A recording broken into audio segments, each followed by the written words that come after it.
Welcome to Snoozecast, the podcast designed to help you fall asleep. If you enjoy our show, please write a review on the Apple Podcasts app or share your favorite episode on social media. Also, you can share us with a friend. Find us on snoozecast.com and follow us on Instagram @snoozecast to find behind-the-scenes content. This episode is brought to you by our Patreon supporters and by Old Man Dogs. Tonight, we'll rebroadcast the opening to The Man with the Twisted Lip from the Adventures of Sherlock Holmes, written by Arthur Conan Doyle. The conclusion episode will air tomorrow. This mystery deals with London opium dens of the 19th century, missing gentlemen, and their worried wives. Let's get cozy. Close your eyes. Relax your body into the softness of your bed. Now, take a few deep breaths.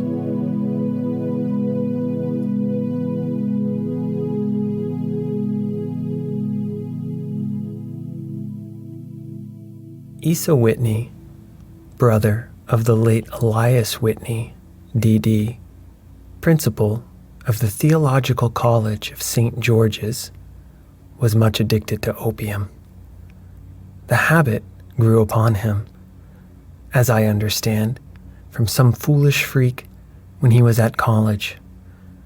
For having read De Quincey's description of his dreams and sensations, he had drenched his tobacco with laudanum in an attempt to produce the same effects.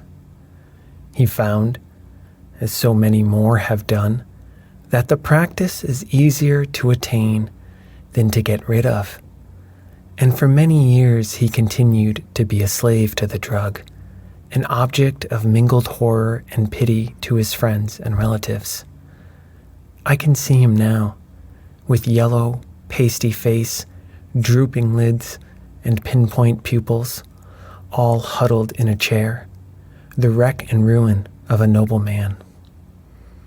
One night, it was in June '89, there came a ring to my bell, about the hour when a man gives his first yawn and glances at the clock. I sat up in my chair, and my wife laid her needlework down in her lap and made a little face of disappointment. "A patient," said she. "You'll have to go out." I groaned, for I was newly come back from a long day. We heard the door open, a few hurried words, and then quick steps up the linoleum. Our own door flew open, and a lady, clad in some dark-colored stuff with a black veil, entered the room. "You will excuse my calling so late," she began, and then, suddenly losing her self-control, she ran forward, threw her arms about my wife's neck, and sobbed upon her shoulder. "Oh, I'm in such trouble," she cried. "I do so want a little help." "Why?" said my wife, pulling up her veil. "It is Kate Whitney. How you startled me, Kate. I had not an idea who you were when you came in. I didn't know what to do, so I came straight to you. That was always the way. Folk who were in grief came to my wife like birds to a lighthouse. It was very sweet of you to come. Now you must have some wine and water and sit here comfortably and tell us all about it. Or should you rather that I sent James off to bed?" "Oh, no. I want the doctor's advice and help too. It's about Asa. He has not been home for 2 days. I am so frightened about him." It was not the first time that she had spoken to us of her husband's trouble. To me as a doctor, to my wife as an old friend and school companion. We soothed and comforted her by such words as we could find. Did she know where her husband was? Was it possible that we could bring him back to her? It seems that it was. She had the surest information that of late he had, when the fit was on him, made use of an opium den in the farthest east of the city. Hitherto had always been confined to one day, and he had come back twitching and shattered in the evening.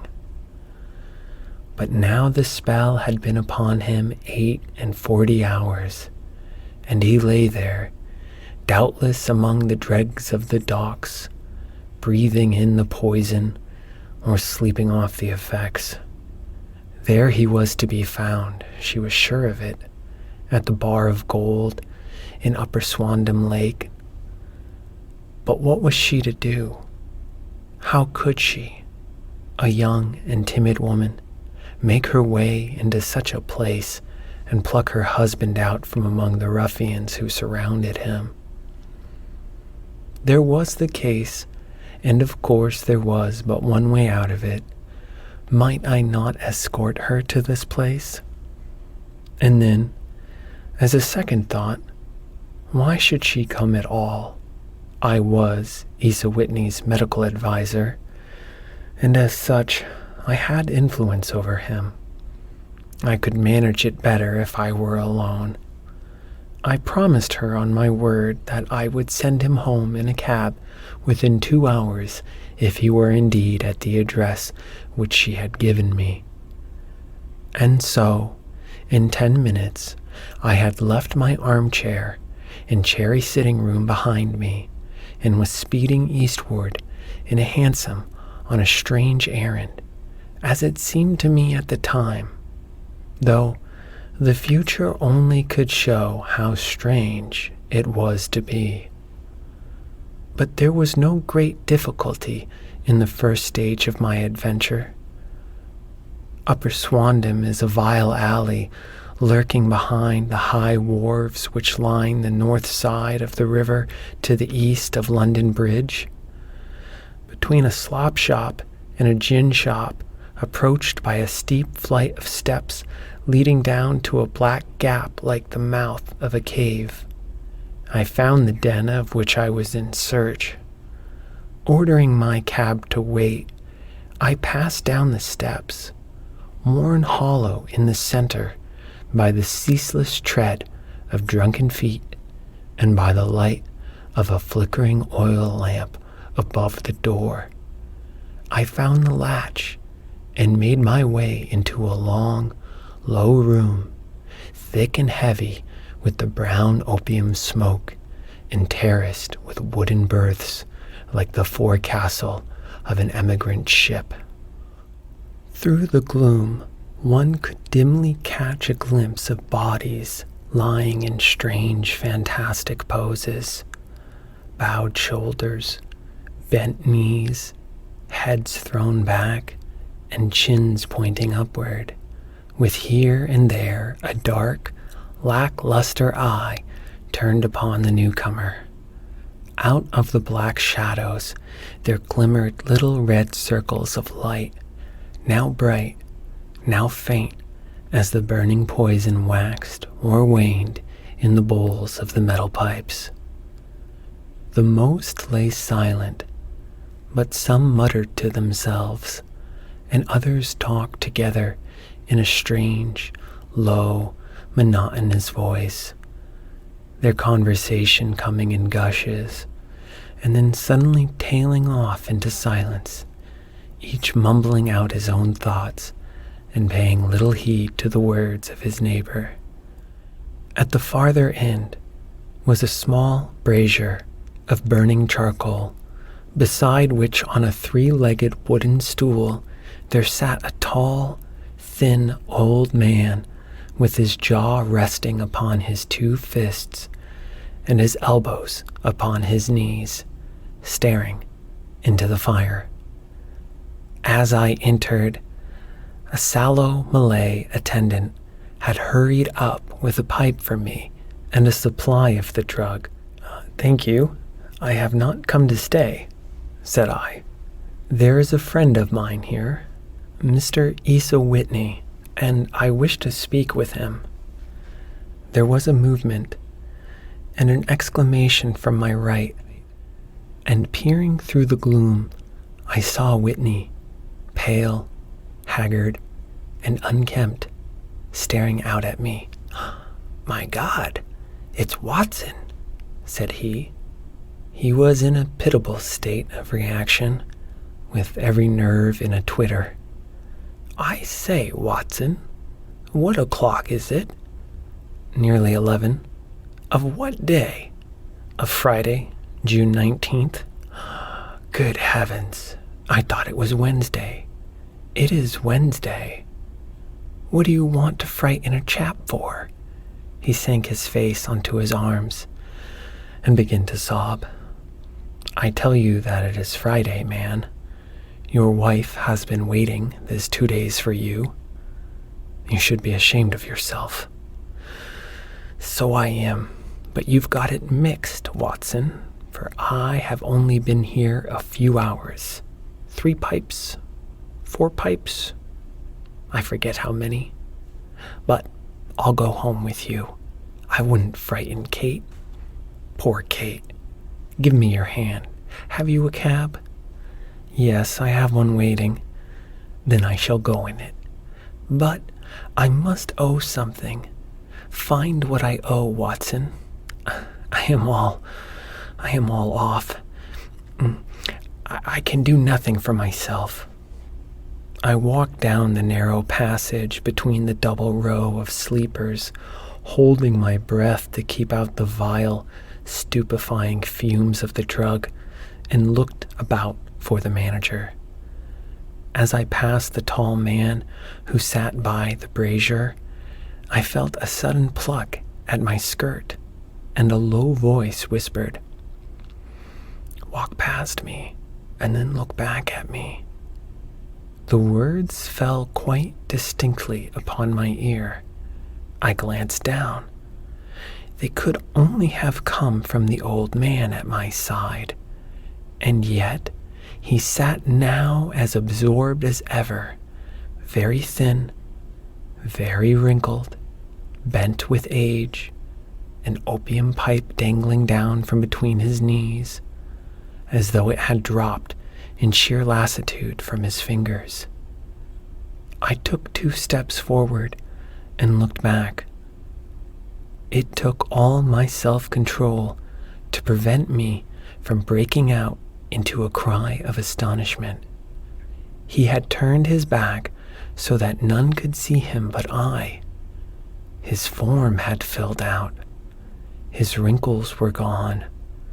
The dull eyes had regained their fire, and there, sitting by the fire and grinning at my surprise, was none other than Sherlock Holmes. He made a slight motion to me to approach him, and instantly, as he turned his face half round to the company once more, subsided into a doddering, loose-lipped senility. "Holmes," I whispered, "what on earth are you doing in this den?" "As low as you can," he answered. "I have excellent ears. If you would have the great kindness to get rid of that sottish friend of yours, I should be exceedingly glad to have a little talk with you. I have a cab outside." "Then pray send him home in it. You may safely trust him, for he appears to be too limp to get into any mischief. I should recommend you also to send a note by the cabman to your wife to say that you have thrown in your lot with me. If you will wait outside, I shall be with you in 5 minutes." It was difficult to refuse any of Sherlock Holmes's requests, for they were always so exceedingly definite, and put forward with such a quiet air of mastery. I felt, however, that when Whitney was once confined in the cab, my mission was practically accomplished, and for the rest, I could not wish anything better than to be associated with my friend in one of those singular adventures which were the normal condition of his existence. In a few minutes, I had written my note, paid Whitney's bill, led him out to the cab, and seen him driven through the darkness. In a very short time, a decrepit figure had emerged from the opium den, and I was walking down the street with Sherlock Holmes. For 2 streets, he shuffled along with a bent back and an uncertain foot. Then, glancing quickly round, he straightened himself out and burst into a hearty fit of laughter. "I suppose, Watson," said he, "that you imagine that I have added opium smoking to the cocaine injections and all the other little weaknesses on which you have favored me with your medical views. I was certainly surprised to find you there, but not more so than I to find you. I came to find a friend, and I to find an enemy." "An enemy?" "Yes, one of my natural enemies, or shall I say, my natural prey. Briefly, Watson, I am in the midst of a very remarkable inquiry, and I have hoped to find a clue in the incoherent ramblings of these sots, as I have done before now. Had I been recognized in that den, my life would not have been worth an hour's purchase, for I have used it before now for my own purposes, and the rascally Lascar who runs it has sworn to have vengeance upon me. There's a trap door at the back of that building, near the corner of Paul's Wharf, which could tell some strange tales of what has passed through it upon the moonless nights." "What? You do not mean bodies?" "Aye, bodies, Watson. We should be rich men if we had £1,000 for every poor devil who had been done to death in that den. It is the vilest trap on the whole riverside, and I fear that Neville St. Clair has entered it never to leave it more. But our trap should be here." He put his 2 forefingers between his teeth and whistled shrilly, a signal which was answered by a similar whistle from the distance, followed shortly by the rattle of wheels and the clink of horses' hooves. "Now, Watson," said Holmes, as a tall dog cart dashed up through the gloom, throwing out 2 golden tunnels of yellow light from its side lanterns, "you'll come with me, won't you? If I can be of use? A trusty comrade is always of use, and a chronicler still more so. My room at the Cedars is a double-bedded one." "The Cedars?" "Yes, that is Mr. St. Clair's house. I am staying there while I conduct the inquiry." "Where is it, then?" "Near Lee, in Kent. We have a 7-mile drive before us." "But I am all in the dark." "Of course you are. You'll know all about it presently. Jump up here." "All right, John. We shall not need you. Here's £0.50. Look out for me tomorrow, about 11. Give her her head. So long, then." He flicked the horse with his whip and we dashed away through the endless succession of somber and deserted streets, which widened gradually until we were flying across a broad bridge with the murky river flowing sluggishly beneath us. Beyond lay another dull wilderness of bricks and mortar, its silence broken only by the heavy, regular footfall of the policeman, or the songs and shouts of some belated party of revelers. A dull rack was drifting slowly across the sky, and a star or two twinkled dimly here and there through the rifts of the clouds. Holmes drove in silence, with his head sunk upon his breast, in the air of a man who is lost in thought, while I sat beside him, curious to learn what this new quest might be which seemed to tax his powers so sorely, and yet afraid to break in upon the current of his thoughts. We had driven several miles, and were beginning to get to the fringe of the belt of suburban villas, when he shook himself, shrugged his shoulders, and lit up his pipe with the air of a man who has satisfied himself that he is acting for the best. "You have a grand gift of silence, Watson," said he. "It makes you quite invaluable as a companion.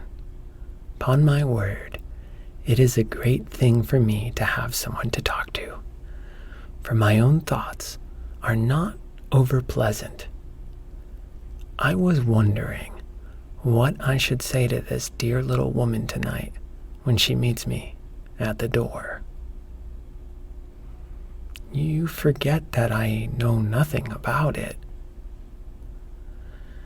"I shall just have time to tell you the facts of the case before we get to Lee. It seems absurdly simple, and yet somehow I can get nothing to go upon. There's plenty of thread, no doubt, but I can't get the end of it into my hand. Now, I'll state the case clearly and concisely to you, Watson, and maybe you can see a spark where all is dark to me.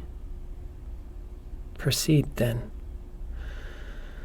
Some years ago, in May 1884, there came to Lee a gentleman, Neville St. Clair by name, who appeared to have plenty of money.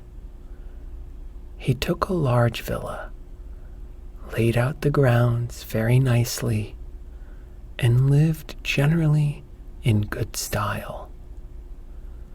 By degrees, he made friends in the neighborhood, and in 1887 he married the daughter of a local brewer, by whom he now has 2 children. He had no occupation, but was interested in several companies, and went into town as a rule in the morning, returning by the 5:14 from Cannon Street every night. Mr. St. Clair is now 37 years of age, is a man of temperate habits, a good husband, a very affectionate father, and a man who is popular with all who know him. I may add that his whole debts at the present moment, as far as we have been able to ascertain, amount to £88, while he has £220 standing to his credit in the capital and county's bank. There is no reason, therefore, to think that money troubles have been weighing upon his mind.